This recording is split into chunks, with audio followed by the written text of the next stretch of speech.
कमरे में मध्यम रोशनी थी और मनाहिल मलिक थक कर सोफे पर बैठी और जवियार को देख रही थी, जो फर्श पर बैठा खिलौनों से खेल रहा था। अभी थोड़ी देर पहले उसने जो थप्पड़ खाया था, उसका निशान उसके गोरे गाल पर अब भी हल्का सा नुमाया था, मगर अब वह अब भी वही मासूमाना हरकतें कर रहा था।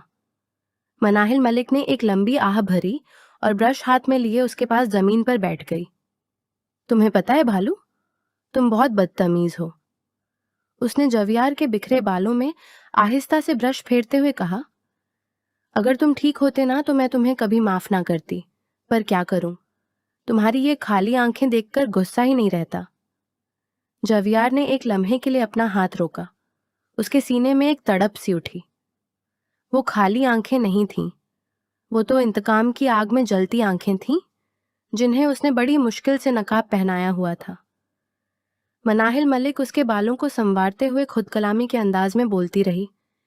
मेरी माँ कहती है कि जो लोग बोल नहीं पाते, अल्लाह उनकी हिफाजत खुद करता है। शायद इसीलिए मैं यहाँ हूँ। मुझे पैसों की जरूरत है और तुम्हें एक सहारे की।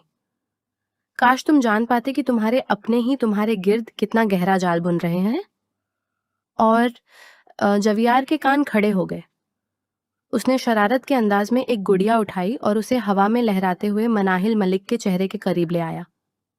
बेबी डॉल, प्यारी बेबी डॉल, वो हंसते हुए बोला, मगर उसकी नजरें मनाहिल मलिक की आंखों में गड़ी थीं। मनाहिल मलिक ने मुस्कुराकर गुड़िया उसके हाथ से ली, लेकिन उसी लम्हे उसकी नज़र जवियार के दूसरे हाथ पर पड़ी, जो फर्श पर मजबूती से जमा हुआ था। उसके हाथ की रगें तन गई थीं और गिरफ्त इतनी मजबूत थी कि जैसे वो किसी चीज़ को कुचलने की ताकत रखता हो। ये किसी जहनी तवाजुन खोए हुए इंसान की ढीली ढाली गिरफ्त नहीं थी। मनाहिल मलिक की मुस्कुराहट आहिस्ता आहिस्ता गायब हो गई थी। उसने गौर से जवियार के चेहरे को देखा। जवियार ने फौरन अपनी नजरें झुका लीं और दोबारा गुड़िया से खेलने लगा, लेकिन इस बार मनाहिल मलिक का शक जाग चुका था। जवियार, उसने धीमी आवाज में पुकारा और जवियार ने कोई जवाब ना दिया। वो एक ब्लॉक को दूसरे ब्लॉक पर रखकर गिराने में मगन रहा। मनाहिल मलिक ने झुककर उसके कान के पास सरगोशी की। अगर तुम नाटक कर रहे हो ना तो याद रखना, मनाहिल मलिक को बेवकूफ बनाना इतना आसान नहीं है। और जवियार का दिल जोर से धड़का, मगर वो साकेत रहा। उसे अंदाजा हो गया था कि ये गरीब लड़की जितनी मजबूर है उतनी ही बाखबर भी। उसे अब अपना खेल मजीद एहतियात से खेलना था। बेटा, तुम ये नौकरी छोड़ क्यों नहीं देती? हफ्ते हफ्ते बाद घर आती हो और चंद लम्हे गुजार कर वापस चली जाती हो। मनाहिल मलिक की माँ नूरीन ने तशवीश से कहा। तो मनाहिल मलिक ने उनकी तरफ देखा और पास आकर बैठ गई। माँ, ये नौकरी मेरे लिए बेहतर है। मैं इज्जत से एक जगह रहती हूँ और उस छोटे बच्चे के साथ मुझे कोई परेशानी नहीं है। उसने समझाने वाले अंदाज में अपनी माँ नूरीन का हाथ थामकर कहा। मैं तुम्हें जानती हूँ बेटा, लेकिन तुम्हारे अब्बा को क्या जवाब दूं? वो आए दिन पूछते हैं कि तुम आखिर होती कहाँ हो। वो जी जिद करते हैं कि मैं खरोच जाकर तुम्हें देखूं। वो अफसुर्दगी से बोली। मैं उन्हें समझाती हूँ। मनाहिल मलिक कहकर अपने बाप के कमरे की तरफ बढ़ी। उसने दरवाजा खोला तो सामने ही वो चारपाई पर लेटे थे। मनाहिल मलिक को देखते ही उन्होंने हाथ के इशारे से पास बुलाया। वो आंखों में आंसू लिए उनके पास बैठ गई। बाबा, आप क्यों मेरी फिक्र करते हैं? आपको मुझ पर यकीन है ना कि आपकी बेटी कोई गलत काम नहीं कर सकती? उसने मोहब्बत से बाप का हाथ थामा। मुझे तुम पर यकीन है, लेकिन मोहल्ले वालों को जवाब देना अब मेरे बस में नहीं है। वो मुझे नहीं, तुम्हारी माँ को सुनाते हैं। आखिर कब तक वो इनका सामना करेगी? मलिक असलम थके हारे अंदाज में बोले। बाबा, लोगों को काम है बातें बनाना, हम उनका मुंह बंद नहीं कर सकते। आप बेफिक्र रहें, जैसे ही आपके ऑपरेशन के पैसे जमा हो जाएंगे मैं ये नौकरी छोड़ दूंगी। मनाहिल मलिक ने मुस्कुराकर तसल्ली दी और बातें करने लगी। मनाहिल मलिक ने घर में बताया हुआ था कि वो एक 10-12 साल के बच्चे की केयर टेकर है, जिसकी देखभाल के लिए उसे वहीं रहना पड़ता है। मलिक असलम को दिल का आरज़ा था और घर में कोई कमाने वाला भाई ना था, इसीलिए मनाहिल मलिक को बाहर निकलना पड़ा। बेटा, खाना खा लो। उसकी माँ नूरीन कमरे में दाखिल हुई। क्या बाबा ने खाना खा लिया? मनाहिल मलिक ने फिक्रमंदी से पूछा। हाँ, उन्होंने खा लिया है और दवाई भी दे दी है। अब तुम जल्दी से खा लो। कुछ देर वालदैन के साथ वक़्त गुजारने के बाद मनाहिल मलिक ने अपना बैग उठाया। अच्छा अम्मा, अब मुझे इजाज़त दें, मैं जल्दी वापस आऊँगी। इतनी जल्दी जा रही हो? उसकी माँ नूरीन ने पूछा। हाँ माँ, भालू की दवाई का वक़्त हो गया है, मेरे अलावा उसे कोई नहीं देखता। वो बैग में अपना मोबाइल रखती बोली, कैसे माँ बाप हैं उस बच्चे के? किसी इंसान के भरोसे कैसे छोड़ सकते हैं? माँ की बात सुनकर मनाहिल मलिक के कदम रुके। उसने पलटकर देखा।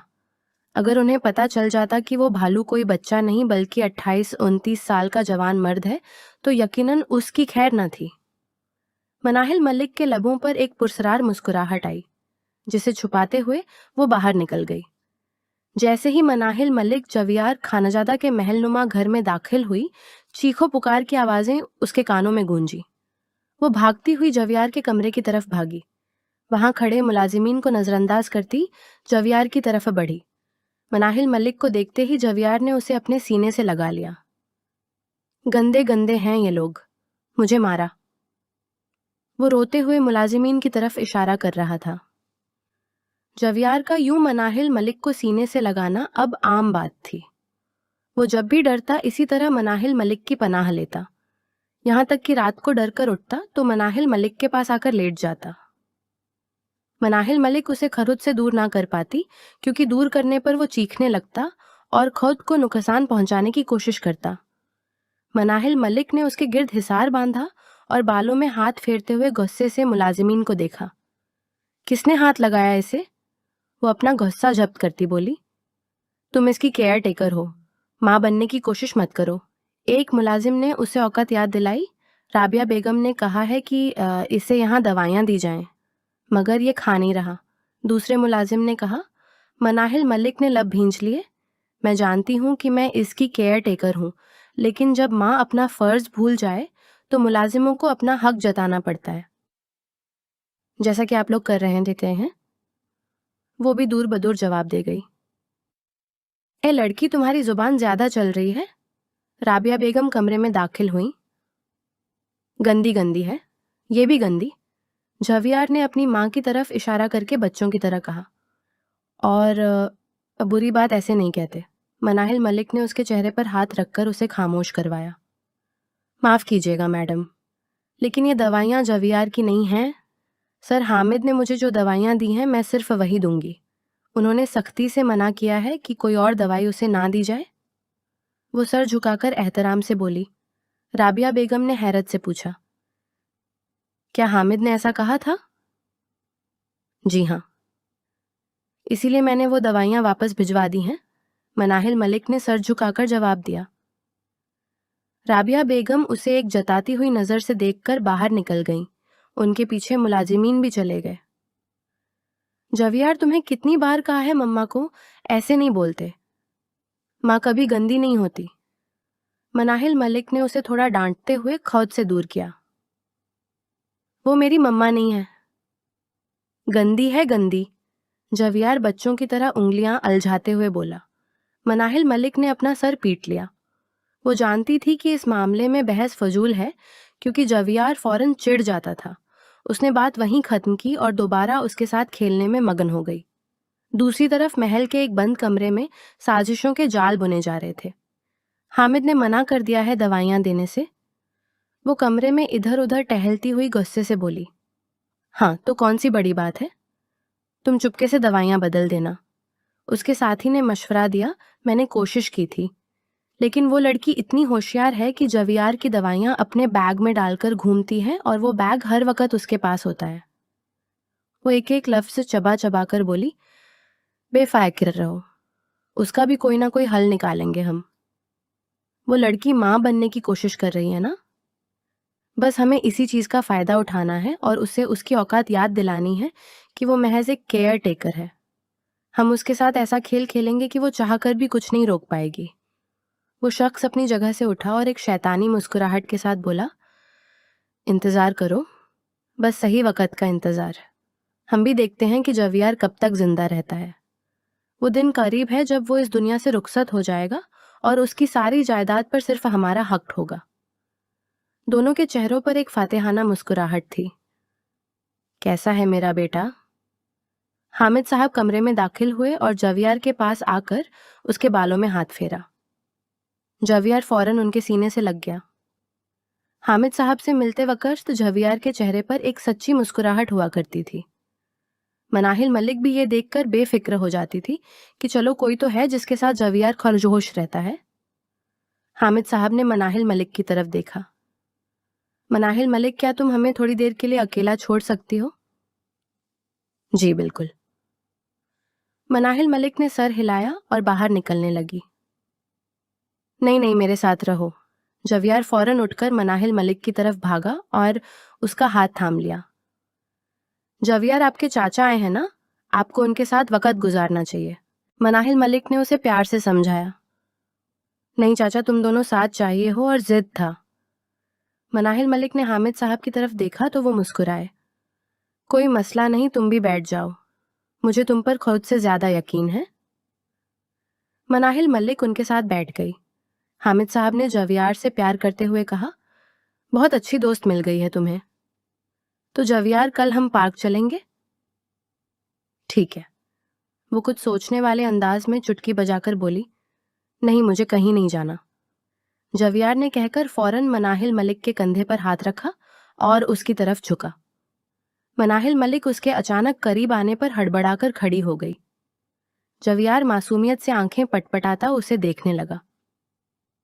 जवियार, मैं आपके लिए खाने को कुछ लेकर आती हूं, मनाहिल मलिक ने शर्मिंदगी छुपाते हुए कहा और वहां से निकल गई। रुको, जवियार ने रोनी सूरत बनाई, फिर चाचा की तरफ देखकर बोला, गंदी, ये भी गंदी। जवियार, वो गंदी नहीं है, तुम्हें ख्याल करना चाहिए, तुम्हारी केयर टेकर है। इस तरह उसके करीब जाना उसे अच्छा नहीं लगता। हामिद साहब ने उसे समझाया। क्या उसे अच्छा नहीं लगता? जवियार ने सोचती हुई नजरों से उन्हें देखा। हाँ, किसी भी लड़की को यह पसंद नहीं होता कि कोई उसके इतना करीब आए। वो समझाने वाले अंदाज में बोले, लेकिन वो तो मुझे भालू कहती है। मैं उसका भालू हूं, लड़का नहीं, वो झूठी है। झूठी जवियार का लहजा बता रहा था कि वो अब मनाहिल मलिक से नाराज हो गया है। हामिद साहब मुस्कुराए और नरमी में सर हिलाते उसके साथ खेलने लगे। कुछ देर बाद हामिद साहब राबिया बेगम के कमरे में आए। कैसी हैं आप भाभी? वो कमरे में दाखिल होते बोले। मैं ठीक हूं, आए भाई। राबिया बेगम ने किताब एक तरफ रखी और सर पर दुपट्टा दुरुस्त किया। नहीं, मैं बैठने नहीं आया, बस आपको और जवियार को देखने आया था। जवियार पहले से तो बेहतर लग रहा है, मगर उसकी हालत में सुधार नहीं आ रहा, हामिद साहब ने अफसुर्दगी से कहा। मनाहिल मलिक ने बताया कि आपने उसकी दवाइयां तब्दील कर दी हैं। राबिया बेगम ने सर झुका लिया। क्या आपको एतराज है भाभी? वो हैरत से राबिया बेगम को देखकर बोले, नहीं भाई, वो मुझसे ज्यादा आपका हक है उस पर। वो फौरन बोली, नहीं भाभी, मुझसे ज्यादा हक तो आपका है उस पर। अगर आपको मेरी दी हुई दवाइयां ठीक नहीं लगती तो आप जो चाहे दे सकती हैं, लेकिन मैंने वो शहर के बेहतरीन डॉक्टर से पूछकर दी थी। हामिद साहब ने कहा तो राबिया बेगम ने एतबार में सर हिलाया। हामिद साहब वहां से रुखसत हो गए। जैसे ही वो गए, राबिया बेगम की आंखें नम हो गईं। उन्होंने साइड टेबल पर रखी अपने मरहूम शौहर की तस्वीर उठाई। क्या जरूरत थी आपको मुझे यहां तन्हा छोड़कर जाने की? उनके लब थरथराए। आपने तो वादा किया था कि जब तक जवियार मुझे अपनी मां नहीं मान लेता आप मेरा साथ नहीं छोड़ेंगे। कहाँ गया आपका वादा? उनकी आंखों से आंसू निकलकर तस्वीर पर गिरे। वो फूट फूट कर रोने लगी। उन्हें जवियार की नफरत और घर की साजिशों ने अंदर से तोड़ दिया था।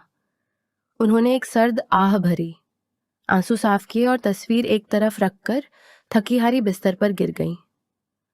हामिद कुछ कहने के लिए वापस आए थे, वहां से चले गए थे। राबिया बेगम ने मुस्कुराकर अपना चेहरा साफ किया और दरवाजे की तरफ देखा और फिर उठकर अपना दुपट्टा एक साइड फेंकती वॉशरूम में बंद हुई थी। हर तरफ साजिशें ही साजिशें थीं। कौन किसका था किसी को भी मालूम ना था और जवियार उन सबके दरमियान महज एक आम खिलौना था जिसका हर कोई इस्तेमाल करने की कोशिश कर रहा था। वो सोफे पर लेटी सो रही थी और खिड़की से अंदर आती चांद की रोशनी सीधा उसके चेहरे पर पड़ रही थी। वो हर फिक्र से बेनियाज चेहरे पर जहां भर की मासूमियत सजाए नींद की गहरी वादियों में उतरी हुई थी, इस बात से बेखबर कि कोई है जो बहुत संजीदा और मोहब्बत भरी निगाहों से उसे ही देख रहा है। बहुत हसीन हो तुम। अब मैं तुम्हें ये बताना चाहता हूं, लेकिन क्या करूं? बहुत मजबूर हूं, तुम्हें नहीं बता सकता। वो उसके करीब टेबल पर बैठा, उसके चेहरे पर आए बाल पीछे करके सरगोशी में बोला। उसने एक नज़र बेड पर डाली, फिर वापस मनाहिल मलिक के चेहरे को देखा और मुस्कुराया। वो उठकर अलमारी की तरफ बढ़ गया, वहां से एक खुफिया फाइल निकाली और उसमें मौजूद तस्वीरों को देखने लगा। उसने हामिद साहब की तस्वीर निकालकर अलग रखी और बाकियों को देखने लगा। आखिर वो कौन है? वो सामने क्यों नहीं आता? अब तो उसे जवियार खानजादा का फायदा उठाना चाहिए, क्योंकि पागल हो गया है ना वो। लेकिन वो अब तक खामोश क्यों है? वो हैरत से बड़बड़ाया। फाइल हाथ में लिए वो गैलरी की तरफ बढ़ा और चांद को तकने लगा। ऐसा क्या है जो मेरी आंखों से नफरी है? उसने एक बार फिर पलटकर सोई हुई मनाहिल मलिक को देखा। तुम मुझे मेरे मकसद से हटा रही हो लड़की, और ये बिल्कुल ठीक नहीं है। मैं अपने मकसद को नहीं भूल सकता। मुझे हकीकत का पता करना है और तुम मुझे नहीं रोक सकती।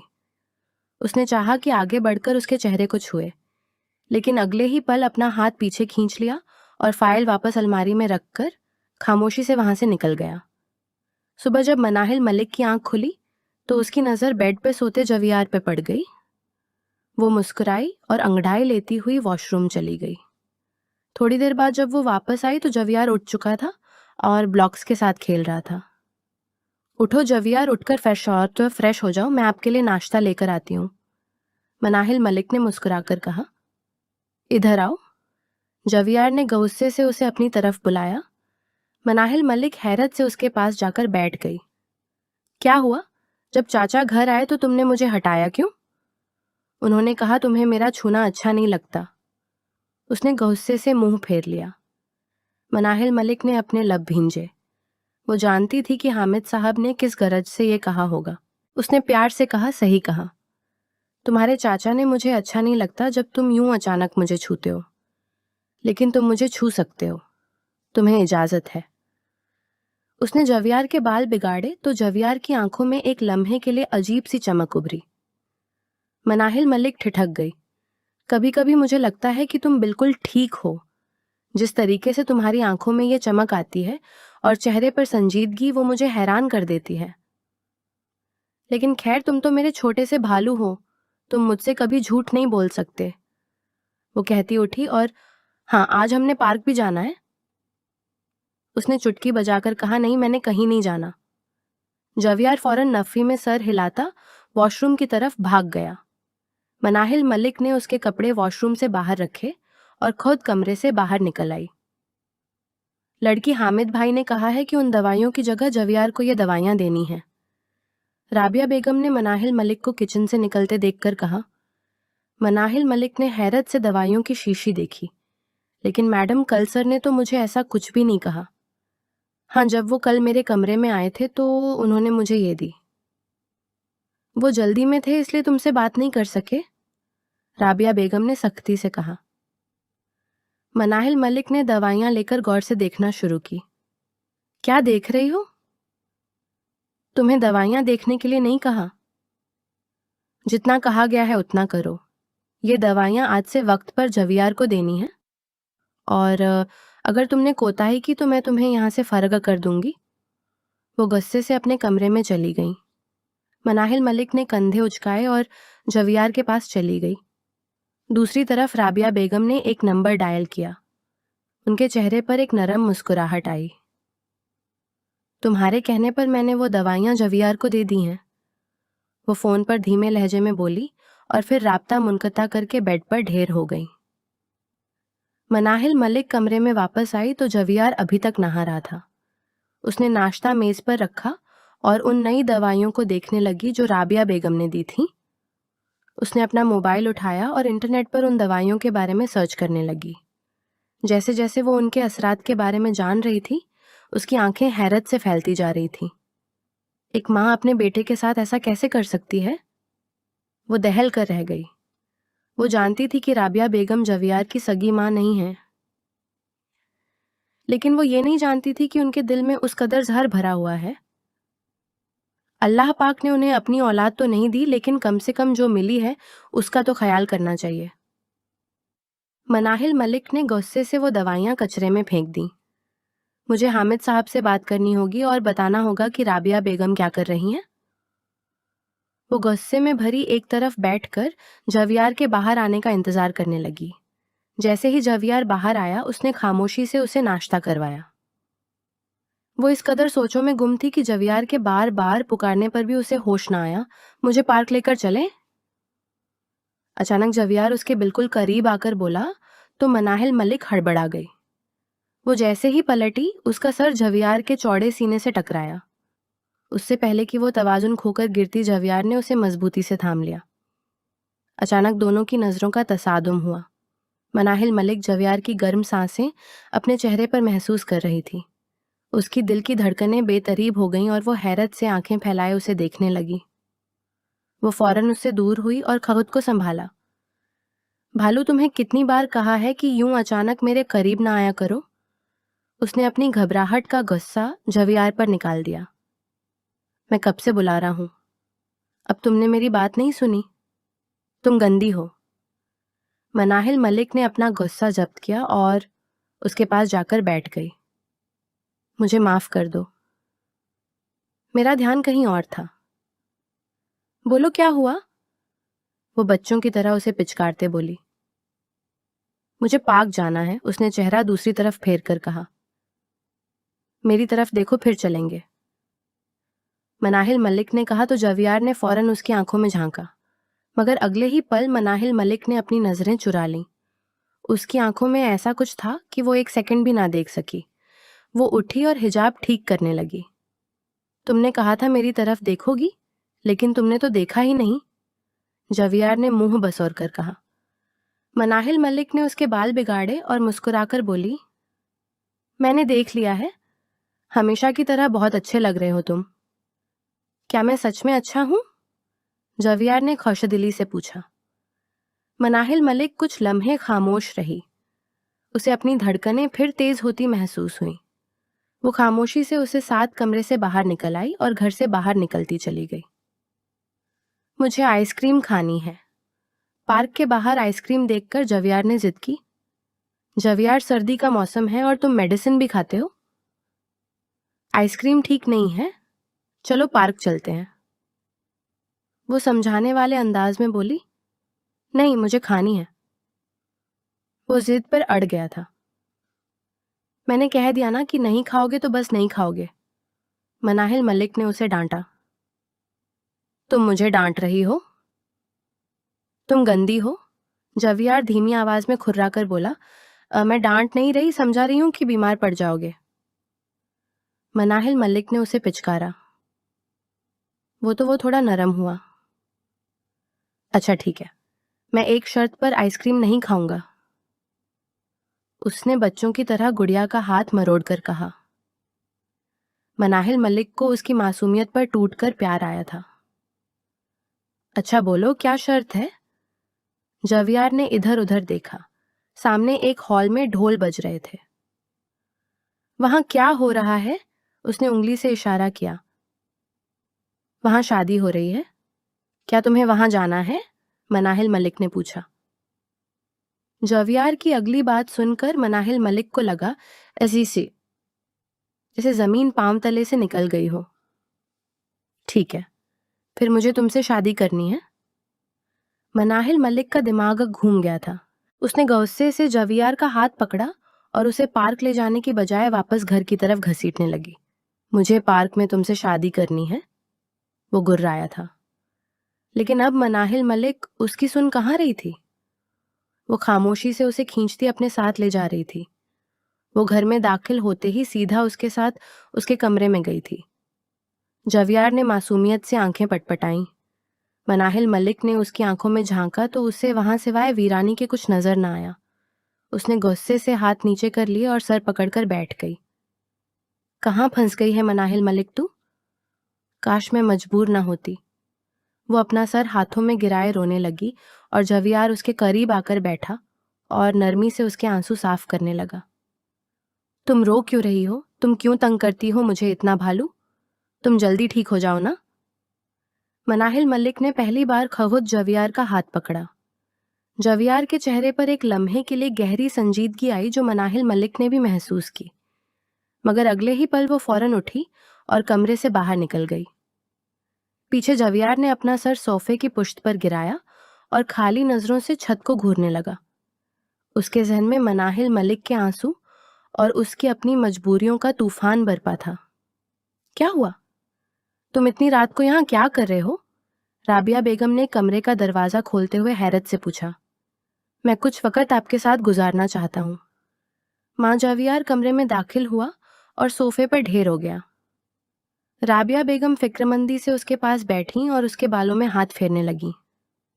सब ठीक तो है ना? हाँ माँ, सब ठीक है, लेकिन समझ नहीं आ रहा कि हकीकत सामने कैसे लाऊं। अपने इस नाटक में मैं मनाहिल मलिक को भी तकलीफ दे रहा हूं। जवियार ने दुखी लहजे में कहा। तुम्हें नहीं लगता कि तुम जल्दबाजी कर रहे हो? वो दवाइयां जो मैंने दी थी, क्या मनाहिल मलिक ने तुम्हें खिलाई? राबिया बेगम ने पूछा। जवियार ने नफी में सर हिलाया। नहीं, उसने वो दवाइयां डस्टबिन में फेंक दी। इसका मतलब साफ है कि वो हमारे गद्दारों के साथ नहीं मिली हुई और यही वजह है कि मैं उसे अब मजीद तकलीफ में नहीं देख सकता। वो थके हुए लहजे में बोला। देखो बेटा, ये वक्त जज्बाती होने का नहीं है। क्या पता वो जानती हो कि तुम उसे देख रहे हो, इसीलिए उसने वो दवाइयां फेंकती हूं। जिस तरह वो तुम्हारे चाचा की हर बात मानती है। मुझे नहीं लगता कि वो तुम्हारे साथ मुखलिस है। उन्होंने फिक्रमंदी से कहा, माँ चाचा मेरे साथ कभी बुरा नहीं कर सकते। वो तो बाबा की जान थे। बाबा उनकी हर बात मानते थे। मुझे उन पर शक नहीं है। जवियार ने पुख्ता यकीन से कहा। ये बात तो तुम ठीक कह रहे हो, हमारे शक के दायरे में नहीं आते। लेकिन बेटा, किसी पर अंधा यकीन करना ठीक नहीं। हम एक बार मात खा चुके हैं, अब दोबारा मुंह के बल नहीं गिरना चाहते। राबिया बेगम ने समझाया। जवियार ने अपनी माँ का हाथ थामा। माँ, मैं चाहता हूँ कि आप मेरा और मनाहिल मलिक का निकाह करवा दें। अगर वो गद्दारों के साथ मिली भी हुई तब भी वो मुझे इतनी ही अजीज रहेगी। क्या तुम पागल हो गए हो? राबिया बेगम ने हैरत से अपना हाथ छुड़वाया। पहले नहीं था माँ, अब हो गया हूँ। आप मेरी खातिर इतना तो कर ही सकती हैं आप, जवियार ने इल्तिजा की। राबिया बेगम की आंखों में नमी आ गई। हम हर तरफ से दुश्मनों से घिरे हुए हैं। हमें नहीं मालूम अपना कौन है और दुश्मन कौन। आपने उनसे बात की थी? जवियार ने पूछा। हाँ, जहां तक मुझे लगता है वो इन सब में शामिल नहीं है। और जवियार मुस्कुराया। अभी आप कह रही थीं कि किसी पर यकीन नहीं करना चाहिए, और अब इतने यकीन से उसकी गवाही दे रही हैं। खैर, मेरा और मनाहिल मलिक का कल निकाह हो जाना चाहिए माँ। जवियार उठा, अपनी माँ की पेशानी पर बोसा दिया और कमरे से बाहर निकल गया। राबिया बेगम ने सोफे की पुश्त पर सर टिकाकर आंखें मूंद लीं और वो पुराना मंजर उनकी आंखों के सामने लहराने लगा जब वो खुदकुशी करने जा रही थी। रात का वक्त था। राबिया बेगम अपने मरहूम शौहर शाहिद खानजादा की तस्वीर देखकर जारो कतार रो रही थी। आपने वादा किया था कि जब तक जवियार मुझे मान तस्लीम नहीं कर लेता आप मेरा साथ देंगे। आपने मुझे तन्हा छोड़ दिया। अल्लाह ने मुझे अपनी औलाद नहीं दी, लेकिन मैंने जवियार को हमेशा अपना बेटा माना। आपने उसके लिए मुझसे शादी की थी, मगर वो तो मुझे देखना भी पसंद नहीं करता। अब मेरे जीने का क्या मकसद? वो उठी और बेदर्दी से आंसू साफ करती कमरे से बाहर आईं और टेरेस की तरफ बढ़ गईं। जवियार, जो किसी काम से कमरे से बाहर निकला था, उसे शक था शायद उसकी सौतेली माँ ने उसकी जान लेने की कोशिश की थी, और अब उसे ऐसा लगा कि वो अपनी साथी से मिलने जा रही हैं। वो खामोशी से उसके पीछे लपका, लेकिन टेरेस पर कोई नहीं था। राबिया बेगम छत के किनारे पर खड़ी थी। शायद मैं आपके पास आ रही हूँ। आपने मुझे तन्हा छोड़ दिया। जवियार जब भी ठीक होगा वो कभी भी मुझे अपनी माँ नहीं मानेगा, और अब तो आप भी नहीं होंगे। हौसला देने के लिए मैं ये दिन देखना नहीं चाहती। वो रोती हुई बोली थी, इससे पहले कि वो नीचे छलांग लगातीं, जवियार ने बिजली की तेजी से उन्हें पीछे खींचा और अपने सीने से लगा लिया। राबिया बेगम ने हैरत से जवियार को देखा और फूट फूट कर रोने लगी। ये क्या करने जा रही थी अम्मा? जवियार की आवाज भर आ गई थी। जिंदगी में पहली बार उसे मां पुकारते सुनकर राबिया बेगम की हिचकियां बंद गईं। मुझे माफ कर दे मां। मुझे लगा था कि आप भी दूसरी सौतेली माओं जैसी हैं, पर मैं गलत था। जवियार ने उनके आंसू साफ किए। मां, मैं जानता हूं बाबा का जाना नाकाबिले बर्दाश्त है, पर हमें हार नहीं माननी। वो समझाने वाले अंदाज में बोला। तुम ठीक हो? तुम बिल्कुल ठीक हो। राबिया बेगम ने उसके चेहरे को हाथों में भरकर पूछा। हाँ मां, मैं ठीक हूं, लेकिन ये राज्य सिर्फ अब तक रहना चाहिए, जब तक मैं बाबा के कातिलों को नहीं पकड़ लेता। मैं चैन से नहीं बैठूंगा। उसने राबिया बेगम के गिर्द हिसार तंग करते हुए कहा और उन्हें कमरे में ले गया, जहां वो उन्हें सब समझाने के बाद वापस अपने कमरे में आ गया था। सुबह का सूरज तुलू हुआ तो मनाहिल मलिक ने हमेशा की तरह पहले जवियार को नाश्ता करवाया। आज उसका इरादा अपने वालदैन से मिलने जाने का था। जैसे ही वो कमरे से बाहर निकलने लगी, राबिया बेगम ने उसे आवाज दी। मनाहिल मलिक, कहाँ जा रही हो? मनाहिल मलिक ने हैरत से उनकी तरफ देखा। मैं अपनी माँ बाप के घर जा रही हूँ उनसे मिलने, उसने सर हिलाकर जवाब दिया। ठीक है, मैं और जवियार भी आज तुम्हारे साथ चलेंगे। राबिया बेगम का फैसला अटल था। मनाहिल मलिक के पैरों तले से जमीन निकल गई। नहीं नहीं, आप मेरे साथ नहीं चल सकती, उसने फौरन हाथ जोड़ दिए। राबिया बेगम ने नागवारे से पूछा। आखिर क्यों? देखें मैडम, मेरे लिए मसला खड़ा हो जाएगा। मनाहिल मलिक लब काटने लगी। कैसा मसला? अगर तुम्हें लगता है कि तुम्हारा घर छोटा है तो उसकी फिक्र मत करो। हम मिठाइयाँ साथ ले जाएंगे, बस आज हम तुम्हारे साथ ही जाएंगे। उन्होंने मनाहिल मलिक की एक ना सुनी और कमरे में चली गईं। मनाहिल मलिक सर पकड़कर वहीं बैठ गई। उसके चेहरे की परेशानी जवियार बखूबी नोट कर रहा था। मनाहिल मलिक दिल ही दिल में सोच रही थी, अगर अम्मा ने देखा कि जवियार कोई छोटा बच्चा नहीं बल्कि एक जवान मर्द है तो मुझे ये नौकरी कभी नहीं करने देंगी। मैं उन्हें मजीद परेशान नहीं कर सकती। इसी लम्हे हामिद साहब वहां दाखिल हुए। मनाहिल मलिक ने शुक्र का सांस लिया और उनकी तरफ भागी। सर देखे ना, मैडम कह रही हैं कि वो जवियार को लेकर मेरे घर जाएंगी। आप उन्हें समझाएं। अगर मेरे वालदैन को पता चला कि जवियार एक जवान मर्द है तो मुझे काम पे नहीं आने देंगे। प्लीज उन्हें मना करें, वो मिन्नत भरे लहजे में बोली। हामिद साहब ने मुस्कुराकर मनाहिल मलिक के सर पर हाथ रखा। तुम फिक्र ना करो, मैं बात करता हूँ। वो राबिया बेगम के कमरे की तरफ बढ़ गए। वहां राबिया बेगम जाने की तैयारी कर रही थी। भाभी, कहाँ जा रही हैं आप? हामिद साहब ने पूछा। राबिया बेगम ने दुपट्टा दुरुस्त करते हुए कहा। भाई, आप इतनी जल्दी? खैर तो है, बस इधर से गुजर रहा था तो सोचा मिलता जाऊं। आप मनाहिल मलिक के घर जा रही हैं? कोई खास काम है? राबिया बेगम ने संजीदगी से उन्हें देखा। हाँ, बहुत खास काम है। आप जानते हैं कि जवियार अब बच्चा नहीं रहा और ना ही मनाहिल मलिक बची है। बेशक जवियार का जहनी तवाजुन ठीक नहीं है, लेकिन वो रहते तो एक ही कमरे में हैं। मैं नहीं चाहती कि वो बिना किसी रिश्ते के यूं साथ रहें। जब तक जवियार ठीक नहीं हो जाता तब तक मनाहिल मलिक और जवियार के निकाह में रहेगी। जब वो ठीक हो जाएगा तो वो उसे मुआवजे के तौर पर देकर रुखसत कर देगा। दरवाजे पर खड़ी मनाहिल मलिक ने सुना तो उसे झटका लगा। उसे राबिया बेगम की सोच पर गुस्सा आने लगा कि वो कितनी आसानी से एक लड़की की जिंदगी में तलाक का धब्बा लगाने का फैसला कर रही थी। वो गुस्से को जब्त करती हुई वापस हॉल में आकर बैठ गई। अंदर हामिद साहब हैरान थे। भाभी, ये आप क्या कह रही हैं? न हम उस लड़की का बस ये मंजर जानते हैं ना कुछ और। आप जवियार का निकाह यूं ही किसी से करवा देंगी? जान पहचान बाद में होती रहेगी भाई, फिलहाल ये काम जरूरी है। वो टोक जवाब देकर बाहर निकल आई। जवियार, उन्होंने आवाज दी और जवियार की रोने हाथ में लिए बाहर आया। गंदी गंदी आंटी। वो उन्हें देखकर बड़बड़ाया और मनाहिल मलिक के पास जाकर बैठ गया। मनाहिल मलिक का दिल चाहा कि एक जोरदार थप्पड़ उसके मुंह पर रसीद कर दे, मगर वो खामोश रही और सबके साथ घर से बाहर निकल आई। थोड़ी देर में वो मनाहिल मलिक के घर पहुंच गए।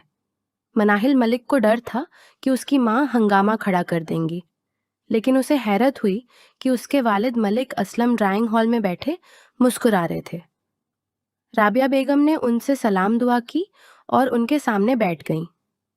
जैसा कि मेरा मुलाजिम सुबह आप आकर आपको सब कुछ समझा चुका है, उम्मीद है आपको कोई एतराज नहीं होगा। राबिया बेगम की बात सुनकर मनाहिल मलिक ने हैरत से उन्हें देखा। पहले मुझे मनाहिल मलिक से बात करनी है, मनाहिल मलिक की माँ नूरीन ने कहा और उसे कमरे में ले गई। तुमने कहा था वो छोटा बच्चा है, कहाँ से वो तुम्हें बच्चा लग रहा है?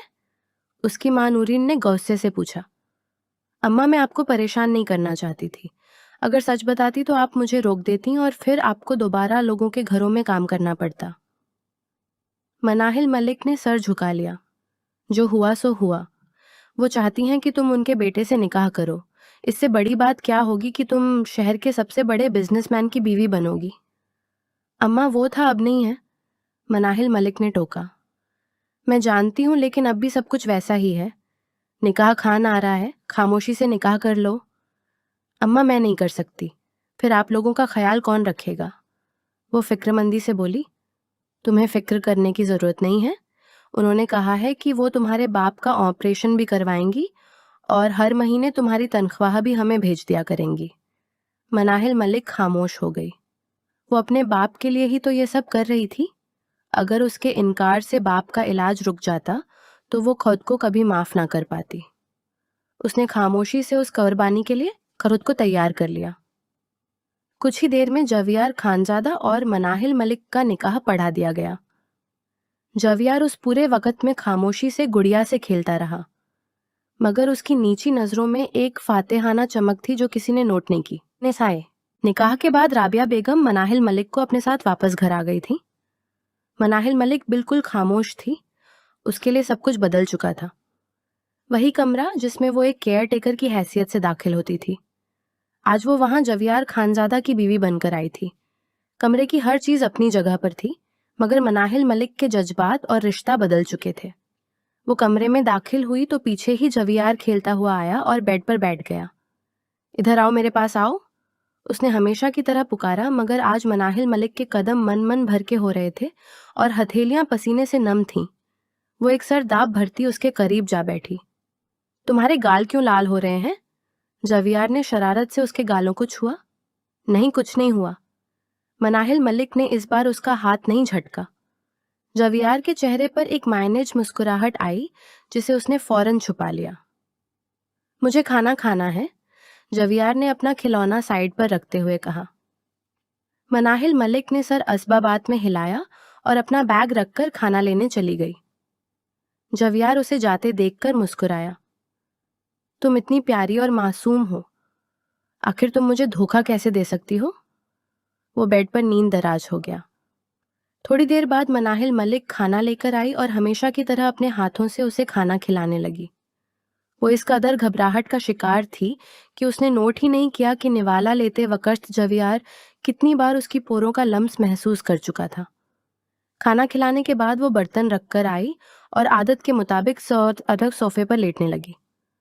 गुड़िया जवियार की पुकार पर वो हड़बड़ा गई। तुम वहां क्यों लेट रही हो? मैंने तुमसे शादी की है, तुम मेरे साथ लेटोगी?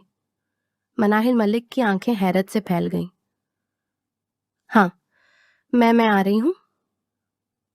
उसने अपना हिजाब उतारा और साइड पर रख दिया। आज पहली बार उसने सोते वक्त हिजाब नहीं पहना था। उसके घने काले आशार जैसे बाल तकिए पर फैल गए। जवियार ने फौरन नजरें फेर ली और गैलरी से बाहर देखने लगा। मनाहिल मलिक ने नोट किया कि जवियार का देखने का जाविया बदल गया है। वो थोड़े फासले पर लेटी ही थी कि जवियार ने आगे बढ़कर अपना सर उसके सीने पर रख दिया। मुझे ऐसे सुलाएं? उसकी आवाज में अचानक एक गहरी संजीदगी थी। मनाहिल मलिक ने कांपते हाथों से उसकी कमर पर हाथ रखा और खामोशी से आंखें मूंद लीं। कुछ देर बाद मनाहिल मलिक की गहरी और पुरस्कून सांसों की आवाज कमरे में गूंजने लगी। जवियार ने नमी से उसका हाथ हटाया और तकिए पर अपना चेहरा टिकाकर उसे देखने लगा। चांद की मध्यम रोशनी उसके चेहरे पर रक्स कर रही थी। मनाहिल मलिक की गोरी रंगत चांदनी में मजीद निखर गई थी। उसकी घनी लंबी पलकें गालों पर हल्का सा साया किए हुए थीं। उसके रेशमी बाल तकिए पर बिखरे किसी ख्वाबनाक मंजर का पता दे रहे थे। उसके वजूद से उड़ती भीनी खुशबू जवियार की हवास पर छाने लगी। वो इसकी मासूमियत और खूबसूरती में ऐसा खोया कि उसे पता ही ना चला कि कब वो खुद भी नींद की वादियों में उतर गया। अगली सुबह जब मनाहिल मलिक की आंख खुली तो सामने जवियार का चेहरा था। वो फौरन उससे दूर होकर खड़ी हो गई। क्या हुआ है? जवियार ने आंखें पटपटाते हुए पूछा। कुछ नहीं, मैं नाश्ता लेकर आती हूँ। वो पलटी ही थी कि जवियार की तड़कदार आवाज गूंजी। नाश्ता मुलाजमा ले आएगी? उसकी आवाज में मौजूद गुस्से और संजीदगी पर मनाहिल मलिक ठिठक गई। उसने मुड़कर देखा तो जवियार ने फौरन अलमारी के ऊपर पड़े खिलौने की तरफ इशारा किया। मुझे वो चाहिए। मनाहिल मलिक ने सर हिलाया और वो खिलौना उतारने लगी। हाथ ना पहुंचा तो उसने अपने बालों का जुड़ा बनाया और स्टूल पर खड़ी हो गई। उसके बावजूद हाथ ऊपर ना पहुंचा। जवियार को अपनी हंसी जब्त करना मुश्किल हो रहा था। अचानक मनाहिल मलिक का पांव फिसला और वो गिरने ही वाली थी कि जवियार ने बिजली की किसी फुर्ती से आगे बढ़कर उसे अपनी बाहों में भर लिया। मनाहिल मलिक उसकी इस फुर्ती देखकर दंग रह गई। भालू, तुम ठीक हो ना? उसने हैरत से पूछा। जवियार के चेहरे पर वही माइनज मुस्कुराहट आई और उसने झुककर मनाहिल मलिक के लबों का एक गहरा बोसा लिया। मनाहिल मलिक की आंखें हैरत से फैल गईं। उसे इसकी बिल्कुल तवक्को न थी। एक जनी मरीज ऐसा कैसे कर सकता है? उसने सोचा।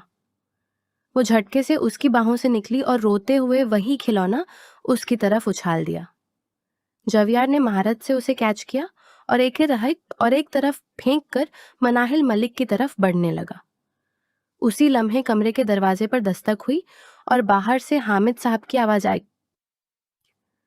तुमने मुझे खिलौना मारा। तुम गंदी हो, बहुत गंदी हो। जवियार फौरन अपने पुराने बचकाना लहजे में वापस आ गया। मनाहिल मलिक हैरान रह गई कि अभी कुछ सेकंड पहले जो शख्स इतना संजीदा था वो अचानक बच्चा कैसे बन गया। उसके लिए समझना मुश्किल था कि ये नाटक है या हकीकत। अच्छा, सॉरी। वो आगे बढ़ी और उसे चुप करवाने लगी, जबकि जवियार रोने की भरपूर अदाकारी कर रहा था। मैं दरवाजा खोलूं? चाचा आए हैं। मनाहिल मलिक ने उसे पिचकारा तो वो मुंह बसोर कर बेड पर जा बैठा। मनाहिल मलिक ने अपना हिजाब ठीक किया और दरवाजा खोल दिया। हामिद साहब अंदर आए और जवियार से बातें करने लगे। मनाहिल मलिक ने मौका गनीमत जाना और कमरे से बाहर निकल गई।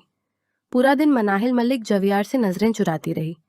वो समझ नहीं पा रही थी कि उसके दिल में कैसी बेचैनी है। रात के वक्त जब वो कमरे में आई तो जवियार पहले ही मुंह बसोरे बैठा था। सारा दिन कहाँ थी तुम? जवियार ने उसे पास आने का इशारा किया। मनाहिल मलिक खामोशी से उसके करीब बैठी। मैडम ने कुछ काम कहा था, वही कर रही थी। उसने सफाई से झूठ बोला। लेटो, मुझे सोना है। जवियार ने अपनी मखसूस जिद्दी टोन में कहा। मनाहिल मलिक लेट गई तो जवियार ने अपना सर उसके सीने पर रख दिया। मगर आज उसे जवियार के वजूद में एक अजीब सी तपीश और बेचैनी महसूस हो रही थी। अभी वो नींद की वादियों में कदम रखने ही वाली थी कि अचानक जवियार को अपना दम घुटता हुआ महसूस हुआ। किसी ने अंधेरे का फायदा उठाकर उसके मुंह पर तकिया रख दिया था। जवियार ने पूरी कउव्वत से अंधेरे में हाथ मारा जो सामने वाले के मुंह पर लगा और वह शख्स जमीन बोस हो गया। जवियार ने हड़बड़ाकर उठते हुए कमरे की लाइट ऑन की। सामने का मंजर देखकर जवियार और मनाहिल मलिक दोनों के होश उड़ गए। सामने हामिद साहब खड़े थे। उनके हाथ में पिस्तौल थी। चाचा, आप? जवियार की आवाज में कराहत थी। उसे जिस पर सबसे ज्यादा यकीन था वही उसका कातिल निकला। आप दौलत की लालच में इतने अंधे हो गए कि अपने भाई को मार दिया और अब मुझे हामिद साहब ने सरद मोहरी से कहा, हाँ मैंने ही मारा शाहिद को।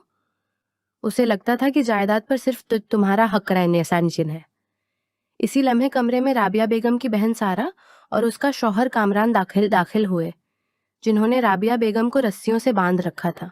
मनाहिल मलिक ने तड़प कर राबिया बेगम को देखा। शर्म आनी चाहिए आप लोगों को। वो धाड़ी हामिद जो काम सोते में नहीं हुआ वो अब करो, बाकी इस औरत को हम ठिकाने लगाते हैं, सारा ने चीखत कर कहा। हामिद साहब ने गन जवियार के माथे पर तान ली। मनाहिल मलिक की चीख निकल गई, मगर एन उसी वक्त बाहर पुलिस के सायरन गूंजने लगे। हामिद साहब बौखला गए। पुलिस को किसने बुलाया? हामिद साहब हैरत से बोले, मैंने बुलाया है। अगर मैं इतने दिनों से अपनी बीवी का साथ दे रहा था तो सिर्फ इसलिए क्योंकि मैं जानना चाहता था उसके साथ और कौन मिला है उस दिन। जब सारा राबिया बेगम की बहन ने कहा कि उसने दवाइयां बदली हैं तो मैंने राबिया को पहले ही बता दिया था कि सारा कातिल के साथ मिली है। अगर मुझे मालूम होता कि तुम लोग जायदाद के पीछे शाहिद भाई को मार दोगे तो मैं पहले ही उनकी जान बचा लेता। लेकिन मुझे अफसोस है कि मुझे तब मालूम हुआ जब तुम दोनों जवियार से मिलने अस्पताल गए और उसको बेहोश समझकर अपना सारा प्लान बता रहे थे। उस वक़्त जवियार ठीक तरह होश में नहीं था। वो कुछ समझ नहीं पाया कि कौन बात कर रहा है। मैं बाद में वहां गया तो तब उसने मुझे देखा था। आंखें खोलकर उसे लगा कि मैं उसे मारना चाहता हूँ। कामरान एक ही सांस में सब बोल गया था। और जब मुझे मालूम हुआ कि कोई मुझे मारना चाहता है और ये एक एक्सीडेंट, एक सोची समझी साजिश है, तो मैंने भी जहनी तवाजुन खोने का नाटक किया और देखो आस्तीन के सांप बाहर आ गए। जवियार गुस्से और कराहत से बोला। अचानक ही पुलिस कमरे में दाखिल हुई और अफरा तफरी में हामिद साहब ने गोली चलाई जो कामरान को लगी, मगर जवियार ने फुर्ती से हामिद साहब से गन छीनी और उन्हें दबोच लिया। पुलिस ने हामिद साहब और राबिया बेगम की बहन सारा को गिरफ्तार कर लिया। सब कुछ पुरस्कून हुआ तो राबिया बेगम रोते हुए बोली, जवियार, मुझे नहीं मालूम था कि मेरी अपनी बहन इस साजिश में शामिल है। माँ, अब सब ठीक हो जाएगा। जवियार ने उन्हें तसल्ली दी। फिर मनाहिल मलिक की तरफ देखा जो भी बेयकीनी से उसे देख रही थी। मम्मा, आप आराम करें, मैं मनाहिल मलिक से बात करके आता हूँ। जवियार ने कहा तो राबिया बेगम मुलाजमा के साथ अपने कमरे में चली गईं। मनाहिल मलिक उससे घबराकर दूर होने लगी। मुझसे घबराने की जरूरत नहीं है, आओ मेरे पास बैठो। जवियार ने उसे नरमी से सोफे पर बिठाया। मनाहिल मलिक, मैं ये सब तुम्हें पहले बताना चाहता था, मगर मैं उस वक़्त किसी पर यकीन नहीं कर सकता था। लेकिन हमारा ये निकाह हकीकी है और सच तो ये है कि मुझे तुमसे मोहब्बत हो गई है। मनाहिल मलिक ने हैरत से उसे देखा। जवियार की आंखों में अब कोई बचकानापन नहीं था, बल्कि एक मर्दाना वकार और बेपनाह मोहब्बत थी।